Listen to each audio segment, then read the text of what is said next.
The White House says U.S. and Chinese officials are working to set up a face-to-face meeting between President Biden and Chinese President Xi Jinping at the G20 summit in Indonesia later this month.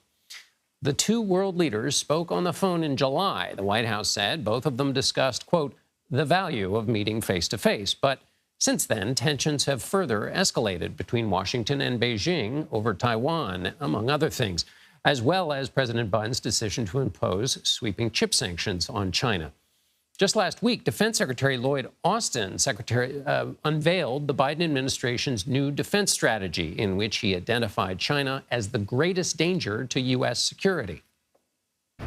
The key theme of the NDS is the need to sustain and strengthen U.S. deterrence, with the People's Republic of China as our pacing challenge.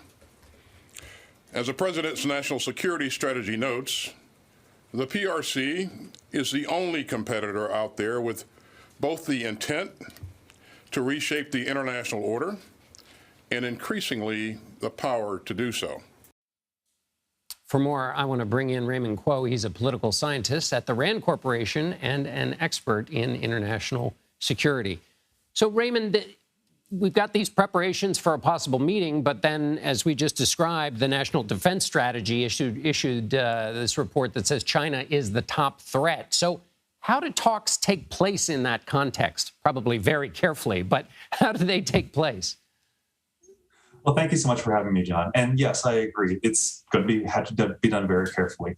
Competition is difficult. We're trying to combine cooperative opportunities with an overall conflictual relationship, and trying to balance those things is quite tricky. Usually the conflictual side kind of takes over. So I imagine that if Xi and Biden meet in the sidelines of the talks, they'll signal to each other over Taiwan. China is not going to allow any interference in what it considers its internal affairs. But the U.S. is also going to be, I think, equally strong, saying that it will not allow a unilateral, especially a violent change to the status quo across the Taiwan Strait. They're also going to look for areas of mutual interest: climate change, the pandemic, counter-narcotics, weapons proliferation, ways to reduce bilateral tensions and misunderstanding. I think the issue here is that there's a strong incentive to give a little bit of cooperation and ask for the moon on all the stuff that is causing the conflict.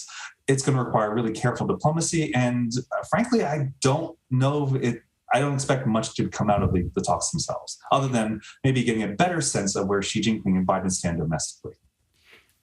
So I want to get to the notion of misunderstanding and possible areas of cooperation, but just going to do a little past history. In 2018, the same strategy, it's issued every 4 years, and it was issued under President Trump. It also classified China in this way. I was also struck that last July, the director of the FBI and the head of MI5, the UK security service, identified China as a breathtaking threat to corporations in the UK and the US. So that's separate from the question of Taiwan.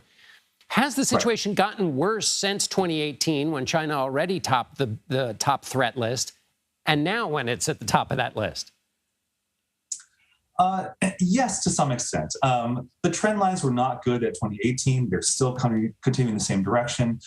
China is, especially with the ending of the 20th Party Congress, Xi Jinping has consolidated his control within China, and it's becoming a more, to some extent, closed-off society. That's in part due to U.S. and European and Japanese efforts to restrict access to, say, advanced technology, but also internally, that because Xi needs more internal control, it's sort of closing down some of the freewheeling, more open society that you saw in China about 10, 15 years ago.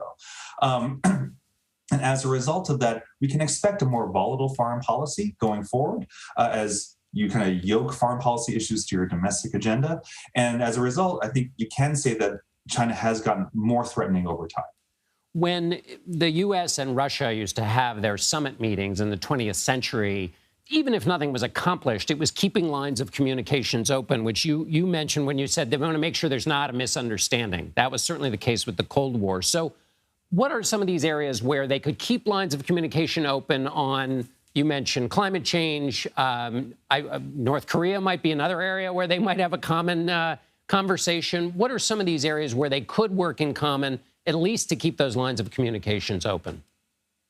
Sure thing. When I think about the Cold War, I think that what were the areas that the US and the USSR cooperated on? They tended to be bigger existential threats, nuclear weapons and nuclear weapons reductions being the foremost among them. That's certainly an area I could imagine the United States and China are seeking cooperation on.